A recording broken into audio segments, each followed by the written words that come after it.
Hey guys, John Solo here. I'm up in my control room this morning, and this is going to be a story time segment, but it's going to be a little bit different. I'm working on this week. It's a wonderful book.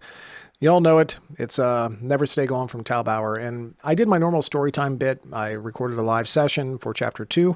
I had the video going. I had Trace in the background correcting me and all that. It's a normal story time bit. Y'all have seen those before, and it was good. It's a great book. You can't really go wrong, but then I recorded chapter 3. Now, I didn't do the video for that. I was just a normal working day doing it, and chapter 3 just hit me.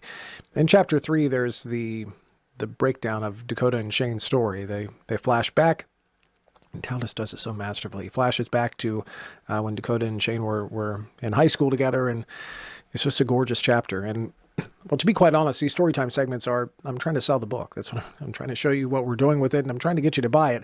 And I realize chapter 3 that's where it's at. It shows the connection. It shows something perfect.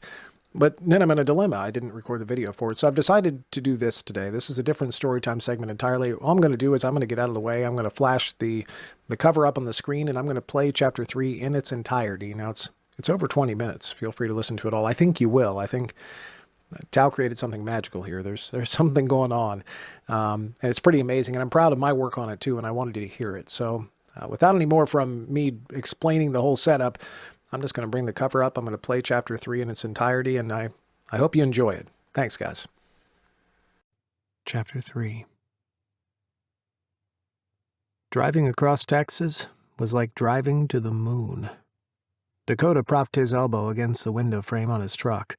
He could have flown, could have taken the governor's plane, but then he'd have had to rustle up a truck when he landed. And it wasn't like there was a lot of airstrips way out there. He could probably have called and woken someone up at Lajitas, right on the border, in the middle of the night, but there were no guarantees. Plus, he wanted his truck, and Chief Ranger Skidmore had told him to go check out what felt like half the tech from headquarters and haul it out there on the off chance it could help Sheriff Reed, who he hadn't been able to get on the phone. He'd given up trying after 3 a.m. Damn Heath Reed. What was he doing that was so important he couldn't answer his damn phone? Especially after sending in the kind of report that got people out of bed after midnight. Come dawn, a whole heap of bullshit was going to land in Heath's lap, and he'd better be good and ready for it. The reach to Fort Stockton always felt like driving back in time, like humanity and civilization were peeling away outside the confines of his truck in the pitch-black highway. At least during the day, there'd be something to see, even if it was just a tumbleweed blowing in front of his bumper. But night drives across Texas were endurance tests. Nothing but 2 headlights carving up the pavement for what felt like forever. The radio faded, only AM talk shows and static-choked classic country ballads tickling the speakers. It left a lot of space for a man to think. To remember. Would Big Bend look like it did in his memories? Sunlight and happiness and the glow of perfection? Would everything be the same, like a snapshot frozen in history? He used to think that life beyond those stadium lights and off that little old West-style Main Street was nothing but a dream. How small his world had been then.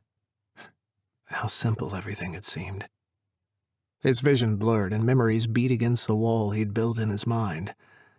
Don't think about it. Never think about it. It was all in the past. Those were days he never relived, memories he never dared venture near. But as the miles wore on and the pavement hummed beneath his tires, all those days and nights came roaring back. 2 years, such a short amount of time to hijack his heart, but every single one of those moments had been etched onto his soul. 13 years later, he still hadn't gotten it back. Not fully, at least. He still felt like he was scraping shards up in his bare hands, trying to tape all the broken pieces together again. Would going back help? Maybe he could finally put it all behind him. Maybe he'd stand in the middle of that stadium and close his eyes and say his name again, one last time, and let it all go. Maybe. Probably not. It had been 13 years, and he wasn't free of the heartbreak yet. Why would anything change now? He'd been so damn young, just 16 when he had first met Shane Carson, Big Ben High's star quarterback. Nothing came out of Big Ben or Rustler except for dust and rattlesnakes, but Shane had been destined for greatness from the time he was in 5th grade, according to the busybodies that worked the sidelines during the games. He had an arm that wouldn't quit, and he was throwing touchdown passes at the college level when he was in middle school. Small-town hyperbole, sure, but there was some truth in it. Shane was phenomenal on the football field. Dakota had grown up on 10 different ranches, raised by drifter parents who couldn't settle down. His dad was a cowboy, and his mom was the best damn camp cook west of the Mississippi, and they moved from ranch to ranch until Dakota's junior year of high school, when they came to Rustler and promised him they'd stay put until the day he graduated. It killed them to not move on after 8 months, but they kept their promise, and that meant everything to Dakota. It was the best show of love they'd ever given him. Of course, if they had moved on, he probably never would have fallen head over heels, and everything would have turned out differently, saved him all that heartbreak. But they'd raised him right, and done right by him, too. They wanted him to graduate, and after a tapestry of homeschooling and transfers in and out of a wild array of farm schools, his education was patchier than his dad's rusted-out junk hauler.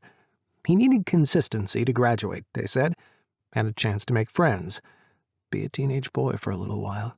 By then, Dakota had played ball with a dozen different ranch foremen, and he knew how to run a straight line and catch a football in a perfect breadbasket.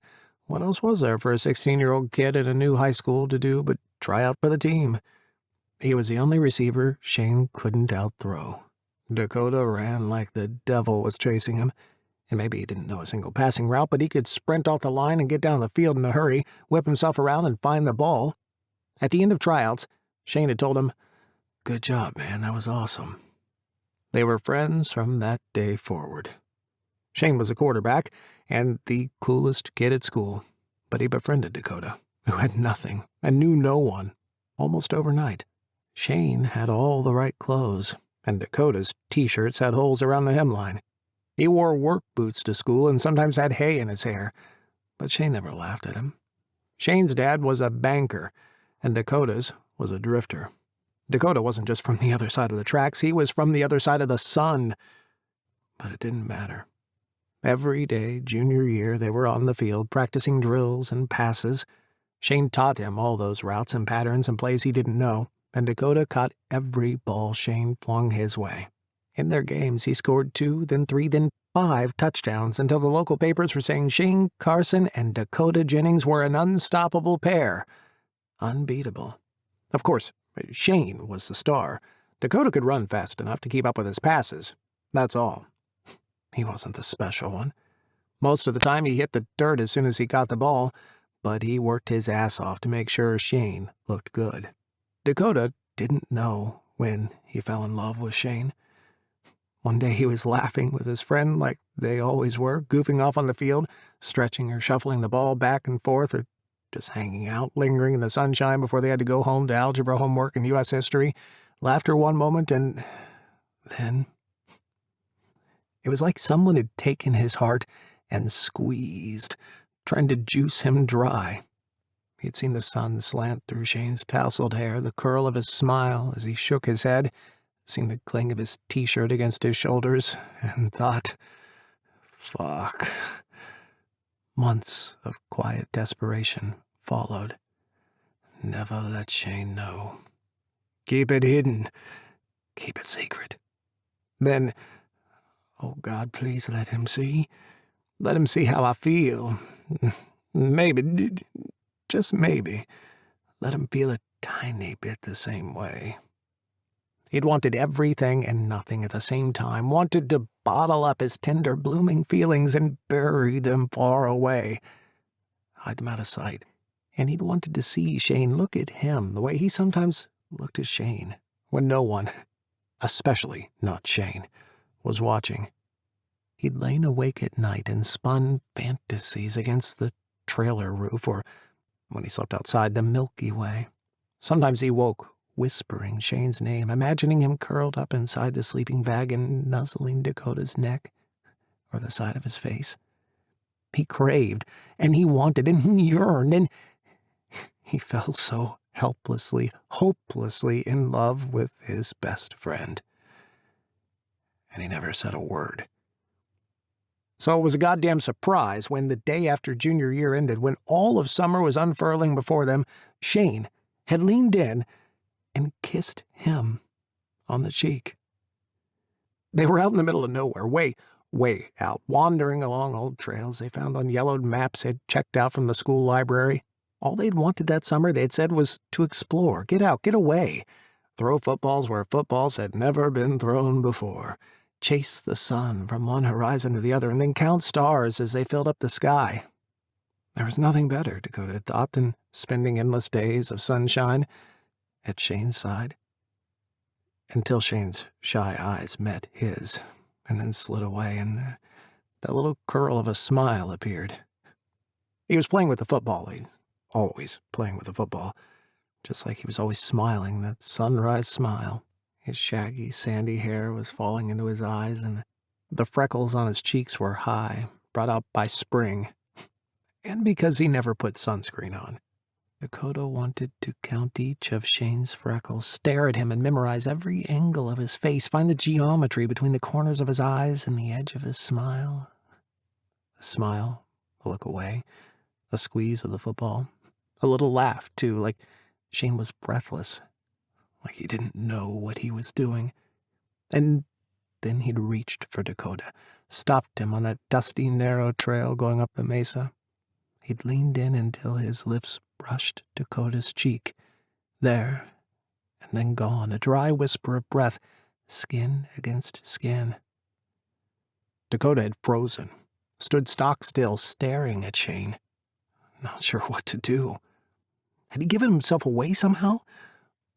Was Shane pitying him, placating him?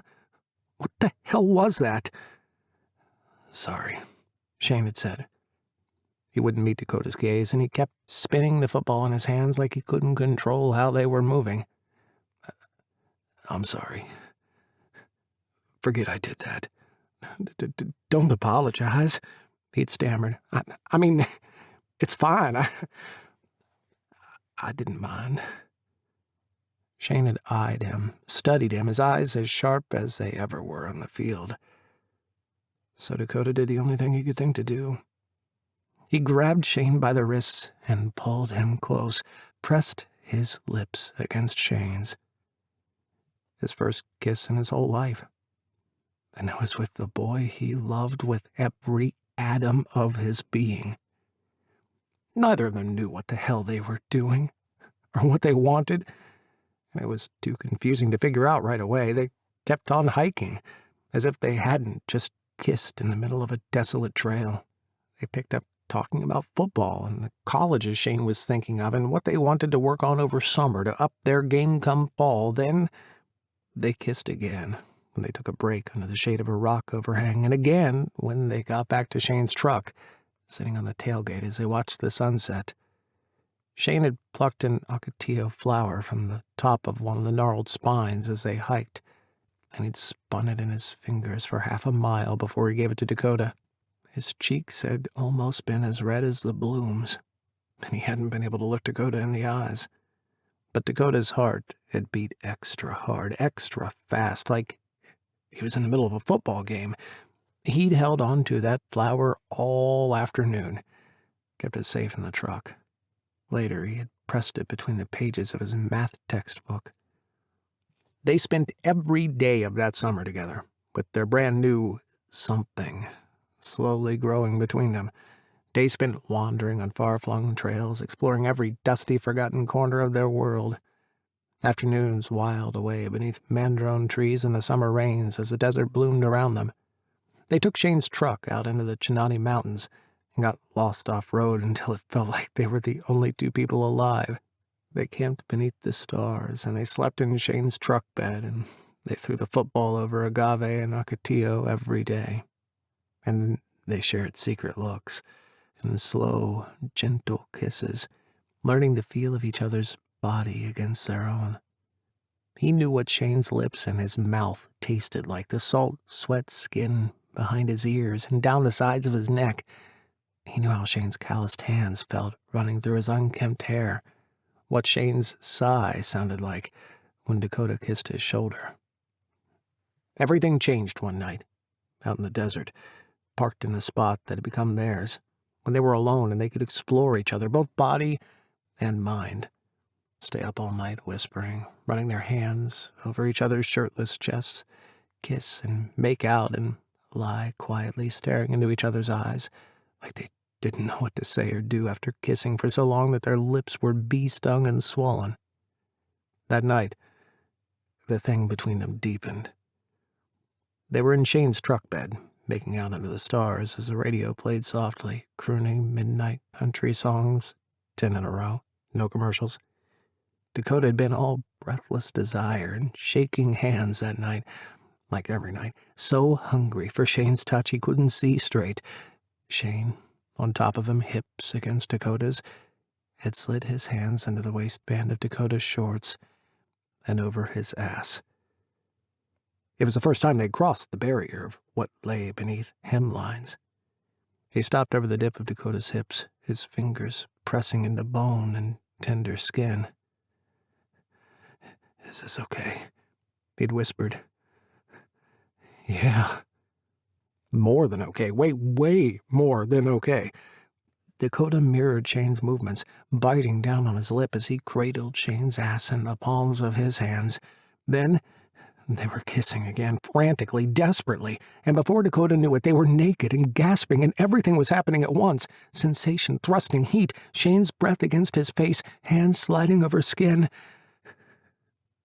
It was over before it began. Too overwhelming to last.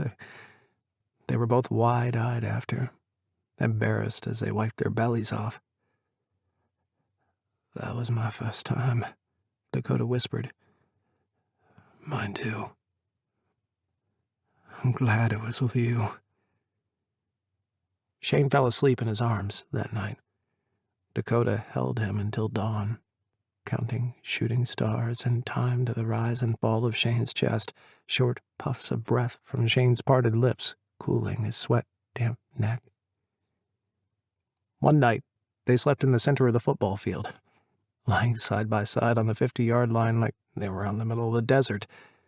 Shane whispered all his big dreams, how he was going to get a scholarship and go play football somewhere far away, how he was going to have his name in lights and stenciled on the back of 1,000,000 jerseys.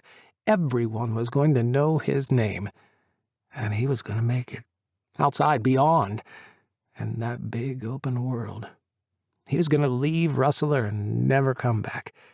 Never in this lifetime. He'd held Dakota's hand as he spoke, run his thumb over Dakota's knuckles like he was writing out love letters for Dakota to decipher. If Shane's dreams were going to come true, it would be because Shane worked his ass off, and senior year was the year to make it happen. Dakota swore he'd help every way he could. He'd build a ladder to the stars with his bare hands if he had to. He was going to get Shane all the way to his dreams. The day classes started, he gave Shane a homemade CD full of the songs he'd listened to over the summer. Country and rock, and a few sappy love songs thrown in. The last song on the CD was "Cowboy Take Me Away" by the Chicks. He'd held Shane's hand and kissed him and fallen asleep in Shane's arms as that song had played on the radio 12 times or more. It was their song, he thought. Their secret love song. He also gave Shane his high school ring. But he wasn't suave about it, wasn't cool by any stretch. He'd shoved it at Shane and said, "Yeah, this is for you."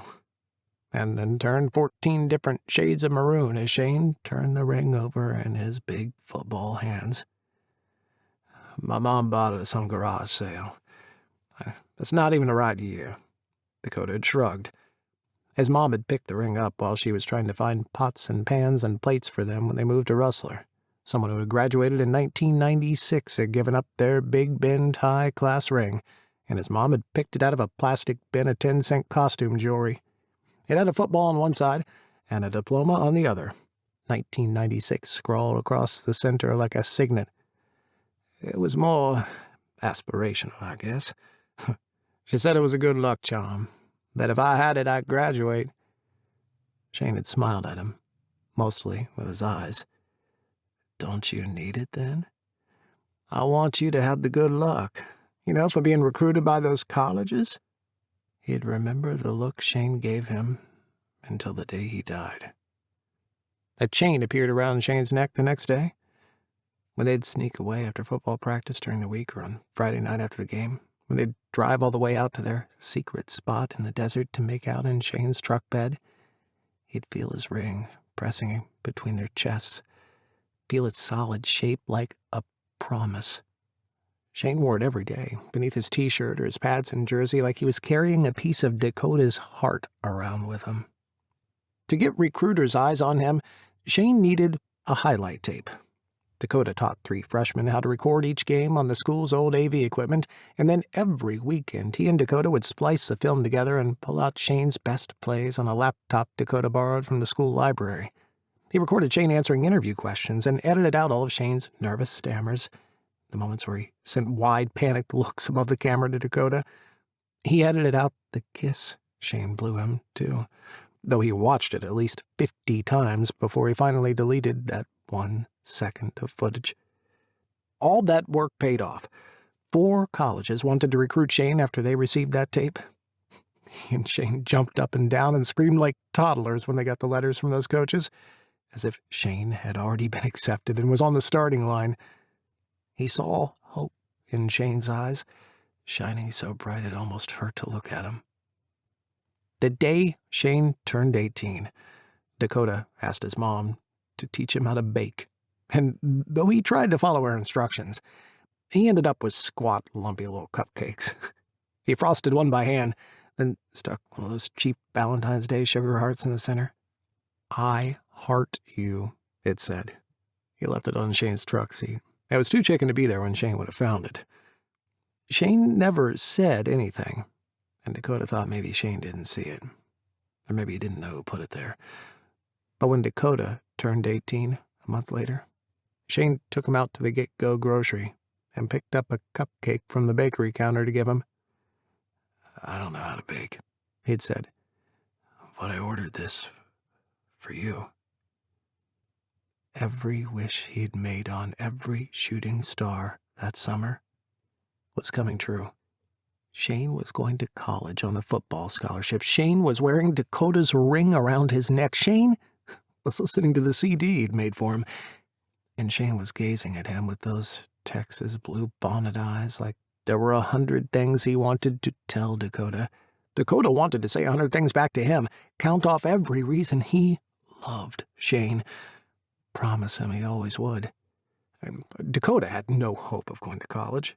He wasn't a good enough student or football player to earn a scholarship. He was average, middle of the pack, overlooked by everyone unless he was with Shane. His parents never pretended they'd be able to send him to college or even support him after he graduated. Hell, they didn't have enough money to pay the bills most months, and they lived mostly off the grid, on a combination of solar power, a diesel generator, and rainwater catchment. They didn't have much of anything material, but they had a lot of love between the 3 of them. He didn't begrudge his parents their life, or the life they made for him. But he knew whatever was going to happen the day after he graduated, he had to make that future himself. A future he imagined was Shane. He started looking up apartments in each of the college towns Shane was being recruited to, carefully worked up budgets night after night. How much would he need to make each month to afford to live in each of those towns? Could he get a job? He'd worked on ranches since he was a kid. There was probably laws against that, but if there was one thing he knew how to do, it was how to be a cowboy. He could get a ranch job near any of the colleges Shane was looking at. He could make enough, maybe, to afford a little studio apartment they could share. He'd had so many dreams, so much raw hope. His whole life he had thought was laid out in front of him.